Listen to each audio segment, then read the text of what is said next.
இயேசு உங்களை நேசிக்கிறார். பிரியமானவர்களை, இந்த நாளில் ஆண்டவர் நம்மளோடு பேசும்படியாய் வேதத்திலிருந்து ஒரு வசனத்தை கூட வாசித்து ஆண்டவர் நம்மளோடு இடைவிடுகிற காரியத்தை பார்ப்போம். அது மார்க்குவின் புஸ்தகம் 11வது அதிகாரம் 13வது வசனம் இப்படியாக சொல்லுகிறது. அப்பொழுது இலைகள் உள்ள ஒரு அத்தி மரத்தை தூரத்திலே கண்டு அதில் ஏதாகிலும் அகப்படுமோ என்று பார்க்க வந்தார். அத்திப்பல காலமாய் இராதபடியால் அவர் அதனிடத்தில் வந்தபோது அதில் இலைகள் இல்லாமல் வேறொன்றையும் காணவில்லை.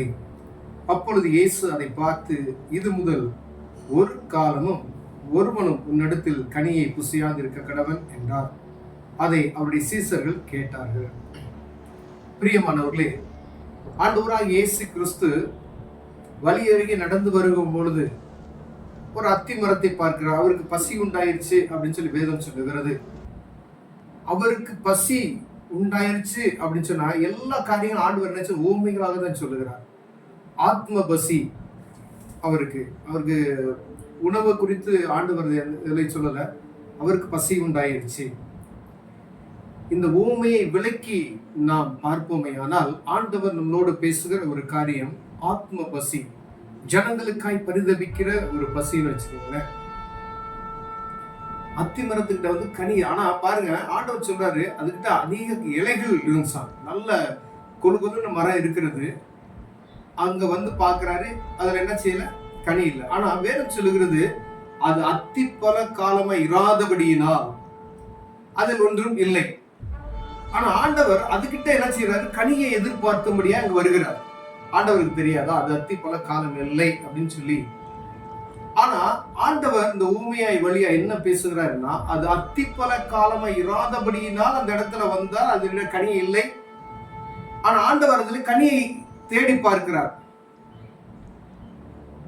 ஆனா ஆண்டவர் சொல்றார், அந்த அதுல அவர் அதனிடத்தில் வந்த போது அது இலைகள் இல்லாமல் வேறொன்றும் காணவில்லை. அப்பொழுது இயேசு அதை பார்த்து, இது முதல் ஒரு காலமும் ஒருவனிடத்தில் என்ன செய்யாது, கனியை புசியாது இருக்க கடவுள் என்று சொன்னார். அந்த வசன கீழ் வசனத்தை பேதுரு நினைவு கூர்ந்து அவரை நோக்கி, ரபி, இதோ நீ சபித்த அத்திமரம் பட்டு போயிற்றே என்றார். ஆண்டவராய் இயேசு கிறிஸ்து அந்த அத்திமரத்திட்ட வந்து கனி இல்லாத, அதாவது ஒவ்வொரு பழங்களுக்கும் ஒரு சீசன் இருக்கு, நமக்கு தெரியும். அந்தந்த சீசன்ல என்ன செய்யும், அதன் பழம் தெரியும், பழம் கிடைக்கும். ஆனா ஆண்டவர் சொல்றார், அது அத்திப்பழத்துல இலை, மரத்துல நல்ல இலைகள் இருக்கிறது, ஆனால் பழங்களை தேடி வருகிறார். அது அதோடைய சீசன் அல்லாத நேரத்துல அது கிட்ட போறார். ஒருவேளை ஆண்டவர் இது எதை நமக்கு குறிக்கிறார் என்றால், கர்த்தருடைய பிள்ளைகள் கிறிஸ்தவர்கள் என்று சொல்லிக்கொண்டு நம் மாறுதட்டி கொண்டு இருக்கிற ஒவ்வொருவரையும் ஆண்டவர் நேசிக்கிறது நிமித்தமாய் அவர் நம்மிடம் எப்பொழுதும் கனியை எதிர்பார்த்து இருக்கிறார். பிரியமான, ஒருவேளை இந்த காலத்துல மாத்திரம்தான் நம்ம கனி கொடுக்கணும் அப்படின்னு சொல்ல முடியாது. ஒருவேளை சுவிசேஷம் சொல்லுவதற்கு ஒரு காலம் அல்ல. கிறிஸ்துமஸ் அப்படின்னு சொல்லி நம்ம ஒரு காலத்துல என்ன செய்யறோம், ஒரு பண்டிகை அனுசரிக்கிறோம். ஈஸ்டர் சொல்லி ஒரு காலத்துல என்ன செய்யறோம், பண்டிகை அனுசரிக்கிறோம். ஆனா ஆண்டவர் அந்த நேரத்துல மாத்திரம் அல்ல, எப்பொழுதும் இயேசு கிறிஸ்துவினுடைய சுவிசேஷத்தை நம்ம அறிவிக்க என்ன செய்யணும், தீவிரப்பட்டு கொண்டு இருக்க வேண்டும். அவர் எதிர்பார்க்கிற கனி, அவருடைய ஆத்ம பசியை தீர்க்கக்கூடிய ஒரு கனி, சுவிசேஷ பணி.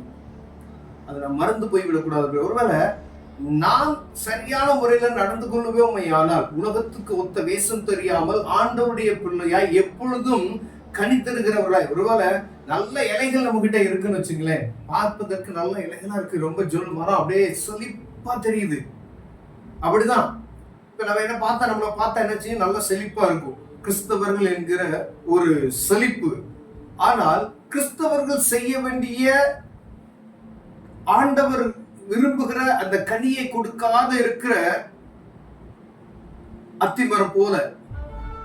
ஆனா ஆண்டவர் என்ன செய்யறாரு, உன் செழிப்பு எனக்கு தெரிகிறது, அந்த செழிப்புல அவருடைய ஆத்ம பசியை தீர்க்கக்கூடிய